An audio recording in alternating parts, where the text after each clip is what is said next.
Well, welcome everybody. It's another episode of Year One, a podcast that is meant to dive deeper into the successes, the fears, the hacks, the good, and the scary, which there is quite a bit of that, around first-year ownership of an agency. I'm your host, Christian Ganny, co-founder and managing partner at Outerkind. We're a creative experiential agency here in Denver, Colorado. It's worth noting that today's show, as always, is fully supported and produced by Indie Agency News, which is the home for independent agencies. For more information, please head over to indieagency.news for all the latest. Quick reminder, why the heck are we doing this show again? Well, for those of you that are new, the purpose is to quite simply educate people on the realities of starting something new in the agency landscape and taking the leap. What does it mean? What does it take? The mission is in service to this agency talent around the world who may be thinking about things in a different way. And the output is hopefully, at the end, we inspire just a few of you to think about things a little differently. So thanks for being here. Agency missions, those mission statements that we use as banners in our businesses, they're fun. I'd like to think that they set the tone not only for teams and clients, but I think today's guests, I should say, from Superheroes, they state it really clearly that their goal is to save the world from boring advertising, a lofty ambition that I would love to see happen. This team is also just became Ad Age's Small Agency of the Year, which is big news. They've got lots of other accolades, and I'm sure their mantle is full. I'm going to try on my Dutch today. Velkommen, mijn vrienden, Susan, Rogier, and Elliot. How did I do, guys? Very good. Really good. Yeah, Absolutely. You're lying. That's more German. Yeah, Yeah, you're lying. true. Yeah, you're true. It's Look, I don't pretend to know any Dutch, so that was probably a bad idea. But guys, welcome. It's so great to have you. Having done some research on the agency thus far, I'm anxious to dig right into it. I'll start, Rogier, with you. Superheroes, as I was reading some of the material and some of your work, seems to value this expressive creativity. And art tends to maybe influence a little bit of your work as well. I wonder if this is true, or maybe if you could help shape sort of how you guys approach creative assignments internally. Yeah, that's a nice question to begin with. I think like what we look to do, and like you just said, like saving the world from boring advertising, is to make advertising that doesn't always feel like advertising. So we're looking for different ways of grabbing attention with our audiences. And then, of course, in a clever way, make sure that the brand is part of that conversation as well. So if you then look for inspiration, culture is really important. So like what's happening in pop culture. But art equally also is super interesting. And, we love to look at digital art. We love to look at like what's happening in real life installations. We love to, insert clever gimmicks in what we do. Yeah, and then art, culture, everything around us are big inspirations, of course. Susan, maybe I could turn to you here. Thanks for that, Rogier. I mean, I wonder, was that from the outset of Superheroes always part of that creative process? Or was that something that was instituted a little bit later? And then we'll dive back into the origins of the agency. But Susan, I wonder is that something that sort of had materialized over several years, or was always there from the get-go? Oh, that's another great question, Christian. So yeah, when the agency started 15 years ago, Rogier was actually also one of the founders. I think collaborating with other partners, whether it was bloggers at the time or all types of artists. There are multiple campaigns we did in the past where we closely collaborated with people that were really good in a specific craft. So we always were searching for that collaboration with artists, with creative people, and that also led to a lot of great campaigns. So yes, it's always been part of it. But yes, it is.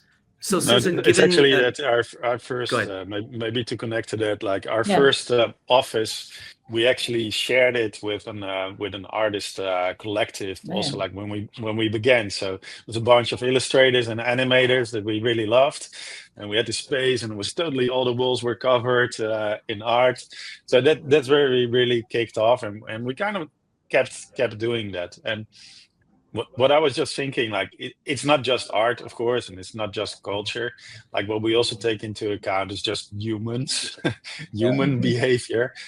And I think that is a super important component that Elliot is gonna connect a little bit more to, I guess. I would also add that, like, when you're a digital agency, you're making content, you're making ads, but you're competing in a space that has everything, right? Like it has like all of the internet, so it has music and entertainment and comedy, and you are trying to compete with that. So it's only natural that you're getting cues from that, and you're trying to, could we work with this person? Or, that's a funny joke, how can we reinterpret that?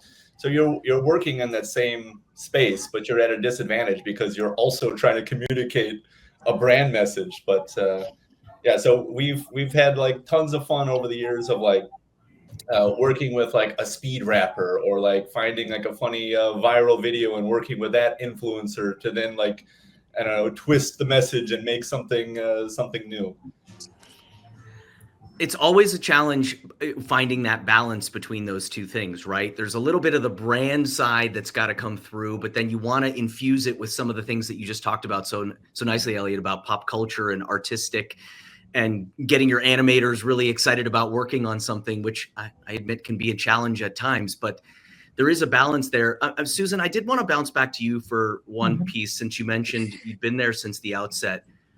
I love asking this question on the show because there are such a multitude of answers. When you helped found the agency, what was the moment you knew that you needed to start something different? What were you doing? What was the sentiment? Like, talk us through a little bit about sort of how you were feeling in that moment and then decided to make that leap.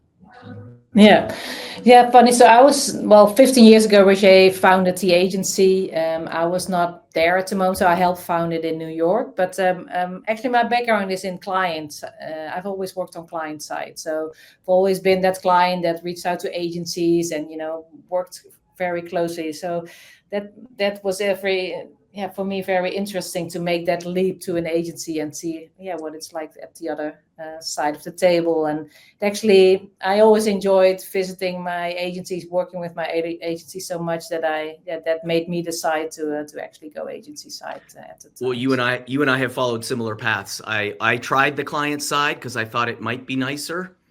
Turns out it wasn't. So I'm here with you, Rogier. Maybe you could answer that question about sort of the founding moments or days leading up to the start of Superheroes. Yeah, like for me and my co-founder, we were working at an other agency at the time, and we were quite successful with that agency, but it got acquired by a bigger group, and we lost a bit of our independence, and we thought, like, we can do this ourselves as well, not really knowing like what we were stepping into, because one of the things that you actually think, like, when you start your own agency is that you're gonna have like a lot of freedom. And freedom you have in spirit, but the reality is also the moment that you have your first employee, that you are also responsible for that person. You need to make sure that you are there yourself, and from that moment onwards, like, the story changes a little bit. So it's not just about yourself and having a good time anymore, but it's making sure that as a team that you're having a great time and that you're growing and start to make more impact. So I don't know, like, for us, we started kind of let's have fun. Then reality kicked in, like, all right, this is going to be quite serious. And then we thought, okay, how can we do it in a fun way, so that it stays interesting for ourselves? And it really helped, of course, that we wanted to be this agency that is saving the world from boring advertising, which allowed us also to bring in that cheekiness, and to work with clients that were looking for the same thing. So I hope that answered your question. That's great. I half expected you to say, "Look, we were sitting, we were riding our bikes, enjoying some oliebollen in Amsterdam," but I didn't know where you were going to go with it. But I do want to dig in on the saving the world piece for a second. Maybe Elliot, you can speak to this for a second, because so much of what is produced by some of perhaps maybe the larger holdcos is energy that at times could be described as perhaps wasted. And I know I'm maybe preaching to the choir, but when clients come to you, I would imagine they have an expectation that they want to be put back in their chair a little bit because you're going to take a bit more of a calculated risk. Is that an accurate sort of description of how you save the world from boring advertising? Is there an expectation when clients get there that they've got to be really sort of shaken in some capacity? I don't know if we need to shake them, shock them. I think I would hope that when clients come to us, they expect something different by this point, because we've kind of we have a body of work that shows how we approach that. We are looking for a different type of answer than maybe you would get from a different shop. So I hope that there's an expectation there. I think clients deep down are, well, they're maybe of two minds. Like, they want something that is going to be a little bit on the edges of creativity, but they want something that's a little bit safer. And I think there just needs to be an element of can we convince them? Can we give them the words that they need to do, that they need to convince someone else in their organization? Can we present a case that makes them feel comfortable? I've got all the ammunition I need. It checks all these boxes, and it's really fun. Then they can go and take it up the flagpole. Yeah, I think that's fair. And I think, go ahead, Rogier, if you want to elaborate on that, please. Yeah, no, I think so. There is also like some selection at the gate. So if you as a client are not really ready for something like the type of work that we make, probably you won't knock on our door. So if they come, we have conversations about what it's going to be, and maybe a little bit of discomfort is actually gonna be very beneficial for you ultimately, because what we know and what we learned over time is that our campaigns are in general always super effective, and there's been a lot of research about it. Not boring ads are 6 times more effective. System 1 says that too. So there's a lot of evidence also in our cases. So even when it maybe feels a little bit scary, we've got the proof also to say, hey, it's going to work. It's going to be okay, and that really helps, I think, also. Yeah, I would imagine it does. I mean, there's never a client that doesn't want more data to make sure that the idea will work before you launch said idea. The balance of being able to do that is obviously another challenge. When I don't know who to direct this to, so I'll let you guys decide. But I was struck, there's a topic of conversation that is frequently raised in these conversations and with people who are thinking about starting their own thing. And that is the impact and role of AI. And I think you recently launched an AI art school with one of your clients. And it felt like you sort of tackled that topic head on. And I wonder if any of you were involved with that, and tell us sort of why you decided to do that. Yeah, maybe I can talk to that again, yes, go for it. Yeah. Now we started and one of the things that we do is we started a digital art collective, and it's called Jimmy, and we closely collaborate with them to make work that really performs well in social media. That has a CGI component, and it's always a little surprising. We add some magic to it. And then suddenly AI was there and really popped up super quick. Video became suddenly so much better. So what we did, and we saw what was happening, and in an early stage already, we started to talk to up and coming AI artists. that were really experimenting in this field. They're really also digital artists at heart. Like they have all these different backgrounds as well. So they're architects or stay-at-home moms, or they are like VFX artists that are embracing it. And so we just started playing basically with it, and doing so, we found that there are like super cool opportunities to make content that we could otherwise not make. You know, we could create content, like we could place it on the moon, or we could make floaty stock, or we could go back in time, like 40 years in time, and visualize something that happened at that moment in time. So AI suddenly offered a lot of different creative opportunities for us. And yeah, while doing so, like we also noticed that there was a large demand for, you know, the how I made it. People are really interested in how it's done. We have one of our clients, Lenovo, that is also like really wanting to educate people and help young creatives also in their journey to become like a better creative. So yeah, one thing led to another, and we had the people, we had the topics, and then we thought, yeah, let's just launch AI art school, and we're doing that together with our client Lenovo, and in this case also AMD. And yeah, it's been super exciting. Yeah, I mean, if there's any definition of courage in creativity, that might be or sit somewhere near the top of the list, because it's such a hotly debated topic these days about how it impacts the work.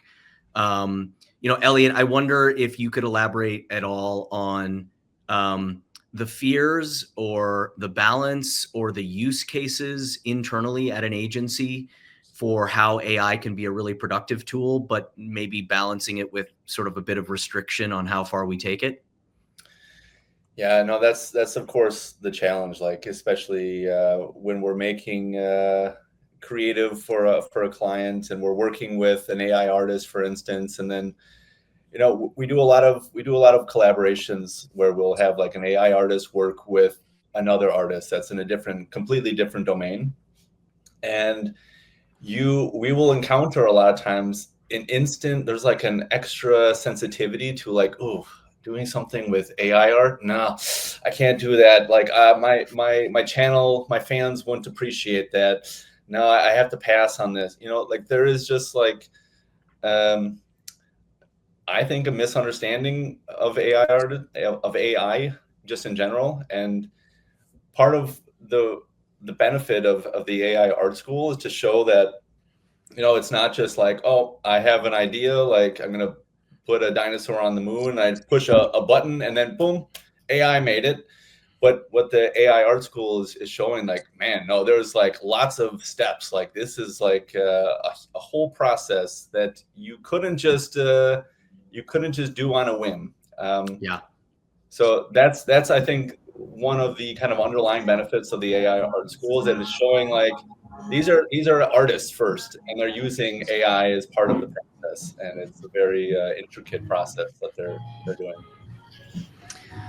I think that's a really common theme for people, again, who are sitting on the sidelines thinking about like, when's the right time for me to go do this? What tools would I need? How would I deploy them? I think in some cases it actually can be a tremendous benefit. It can also, as you said, there's sort of a boundary and a limitation. I did want to shift, Susan, to you really quickly before we get into some rapid fire stuff. Mm-hmm. You mentioned your establishment of the New York City office. Yes. And I think there's some lessons to be learned there. Like, I wonder if there were, when you took this assignment, you had mentioned you were on the client side. Talk me through some of the expected challenges that came to fruition, or maybe one thing that you never thought would happen and actually did that kind of threw you a bit of a curveball that you needed to hit. Was there anything of note when you established that office that you want to share? Well, we started, we've been here for a few years, but then we officially sort of kicked it off 6 months before the pandemic. So there was quite a curveball thrown at us. So we were just building the agency, getting new clients in, and, you know, getting, oh yeah, we're on a roll. And then boom, we lost a lot of them again, and basically had to start from scratch. So that was like the biggest curveball. But yeah, it also made us rethink our positioning. It made us rethink what are we good at, what are we going to focus on, because there's so many agencies in the US especially that all, are looking for brands to collaborate with. So it really made us think, actually, and in that sense, it was a blessing as well to, reposition ourselves, get ourselves up to speed, think about the things we need to build that positioning as well. So yeah, it was actually a good thing as well for us. Yeah, it's so weird now, 5 years post-pandemic, to hear the number of times things like, well, it was kind of a positive outcome, when at the time it didn't feel positive at all. Like it didn't feel one slight bit of positivity. The one question I do like to ask at the end of the show before we get into some rapid fire stuff is, and I'll start with you, Rogier, given the founding nature of your role here, is just imagine, whatever it was, 15, 16 years ago, you're talking to someone who's sitting on the sidelines today, and they're thinking, gosh, I work at this agency, or I do this thing with this great partner, and we work great together. What would you tell them, or what advice would you give them about starting something of their own? Don't do it. I knew you were going to say it. I knew it. I put it on a tee for you. You can't say that. No, that's not true. But no, it's not easy. So you need to know that you need to do it for the right reasons. You don't step in just to become rich, or you don't step in just because you just want to try it. You gotta stand up. Face the challenges. Be also aware that you need to really distinguish yourself. You shouldn't be like everyone else. So just being an agency is not enough in these days. And then there are times that you really need to push through, and if you're able to do that, then there is also like a lot of like plus sides. It's amazing to look back and see what you have accomplished in terms of like the work that you made, the team that you've put together. Like looking back at superheroes, there's babies born from superheroes that have come together. Like people have had like super good opportunities to develop themselves, and all that is I think super valuable looking back, and probably most valuable like looking back. But it's not an easy ride. There's a lot more easy ways to have a career, I think, than starting your own agency. So yeah, well, I can certainly attest to, we don't do it because we want to be rich. We do it because we're a little crazy, probably. Yeah. But also because we've got this undying creativity. Susan, I know maybe not founding, but you did take a leap from a client side to the agency side. Talk us through sort of what was going through your mind at that time. I think I was just curious to see how creativity worked. I mean, when you are on client side, you write your briefs and you write your decks. I was really curious to see, okay, how do these guys actually come to these ideas? And at the moment, in the beginning, I was really a bit impatient, like, Jesus, why do you take 3 days to come up with that? And why are you looking into that direction? But I sort of understood that it's like a little walk you take, and you take a left side, and then you go back to the middle, and at the end you end on to it. So that's I think it's been the most interesting part, to see how ideas come to life. And I like to witness Susan, that.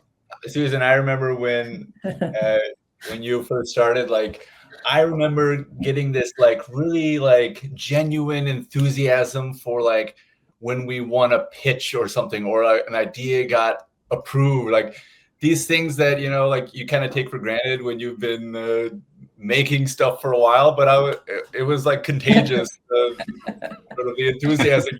Like, we did it. Like, that's I try to keep that up. I'm still so happy if a client is like, wow, this was an excellent presentation. That's still that's great insight. Makes me think back to 2020 myself. All right, we have reached the pinnacle moment of our podcast. We've reached a segment I like to call ARF, It definitely needs a new name, guys. Agency rapid fire. And we're going to start with Elliot. We're going to stay quad box here. I'm going to ask you a question, and the goal is just the first thing that pops into your head. I'll go from Elliot to Rogier and Susan, and we'll do that loop twice. 2 questions. Are you ready? Say yes. Here we go. Elliot, you're up first. Yes. If superheroes were a cocktail, what would be in it? Oh man, gin and tonic. Very good. Rogier, what's harder, starting or staying? Staying. Ooh, okay. We're going to come back to that one. Susan, if you had the opportunity to bring in a creative guest to make a cameo appearance in one of your campaigns, who would you bring in? Wow, that would probably be a comedian. I think I would go with Stephen Colbert. A wise choice. He's going to be looking for work soon. Elliot, up to you. What's one trend in our business you secretly hope dies very soon? Oh man, this is. I think it's like all these for-profit award shows. You're just like, oh my God, how much does it cost to put this in here? How much cost? How much time? Where do I need to fly? How do I need to get it? Yeah. Totally agree with you. Rogier, what is superheroes' unofficial mascot? If you had one, what would it be? Llama. A llama. Any reason why? They're just like really fun, kind of a little like innocent animals that are just standing there. But then you have that quirkiness of just spitting in your face, like unexpectedly. That is a fantastic answer. Susan, last question is for you. Tell us what happened the last time you had a belly laugh in the office. What was the situation? What was happening that just made you lose it? Well, I like that llama answer a lot. So that was pretty good, actually. Well, guys, listen, it has been a pleasure speaking with all of you. Superheroes is doing some killer work. I am excited to see what comes next, and I will stay in touch. Thank you all for joining us on today's conversation. Hopefully we've inspired a few people to think a little bit differently about their day-to-day business. I appreciate you all. Thanks again. Yeah, thanks very much. Thank you. Great being here.